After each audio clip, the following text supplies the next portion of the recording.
Everyone, चलिए लेते हैं लक रीडिंग गुरुवार से गुरुवार कैसा रहने वाला है, क्या है गाइडेंस। और यह एक जनरल गाइडेंस है, प्लीज इसे जनरल तरीके से लीजिएगा।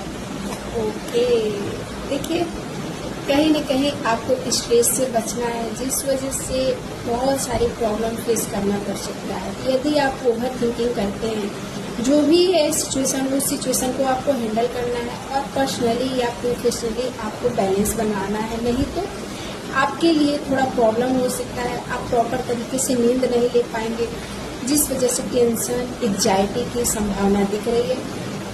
आपके लिए गाइडेंस ये है कि आपको थोड़ा सा धैर्य रखना है और चीज़ों को बैलेंस करना है। यदि आप कोई भी सिचुएशन को बैलेंस कर लेते हैं तो ये हफ्ते आपके लिए कोई ना कोई अपॉर्चुनिटीज़ भी आ रहा है। ये रिलेशनशिप वाइज हो सकता है।